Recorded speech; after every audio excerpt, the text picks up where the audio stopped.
Certaines portes s'ouvrent vers un endroit qui n'a jamais voulu vous laisser repartir. Dans ce chapitre, la maison d'Esselbourg décide enfin de montrer ce qu'elle retient entre ses murs. Laissez un j'aime et abonne-vous. S. Le silence dans la maison d'Esselbourg n'avait plus rien de naturel. Il semblait contrôlé, étouffé, comme une présence qui retenait son souffle pour mieux les écouter. Mila, Élise et Jonas traversèrent le couloir de l'étage. Le plancher était froid sous leurs pas, presque humide. Dans l'air flottait une odeur de feuilles moisies, comme si l'automne avait commencé à pourrir à l'intérieur même de la maison. On devrait redescendre, dit Jonas à voix basse. On a vu assez de choses. Non, répondit Mila. Je veux comprendre ce qu'il se passe ici. Et tu veux des preuves vidéo, non? Il évita son regard. Elle avait raison. Élise, elle, restait silencieuse. Elle fixait la porte au bout du couloir. Une porte de bois sombre, déglinguée, avec un symbole gravé dessus, un cercle entourant une sorte de spirale imparfaite. Elle ne l'avait jamais vue sur aucun plan de la maison. Cette porte, elle n'existe pas, murmura-t-elle. Comment ça, elle n'existe pas? Demanda Jonas. Quand j'étais petite, je suis venue ici avec ma sœur. Il n'y avait rien au bout du couloir. Juste un mur. Mila se rapprocha et posa sa main sur le bois. Il vibrait faiblement, comme traversé par une pulsation. Je crois qu'elle veut qu'on entre, dit Élise. Jonas se mit à rire nerveusement. Alors là, certainement pas. On ne va pas entrer dans une pièce qui apparaît juste parce que la maison l'a décidé. Jonas, calme-toi, souffla Mila.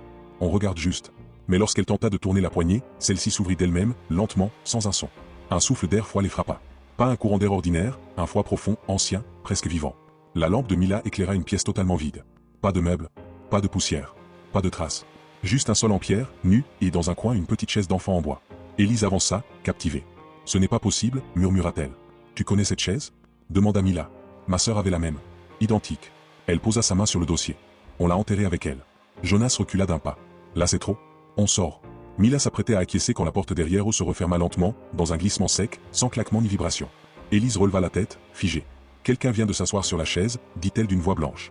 Je le sens. Juste derrière moi. Mila leva sa lampe. La petite chaise d'enfant venait de changer de place. Elle était maintenant tournée vers eux. Et juste au-dessus, imprimée sur le mur nu, une phrase écrite en lettres longues et irrégulières, comme tracée avec un doigt trempé dans du sol humide. Elle n'a jamais quitté la maison. Et toi non plus. La maison révèle un premier lien direct avec la sœur d'Élise, mais elle semble aussi décider du sort des vivants.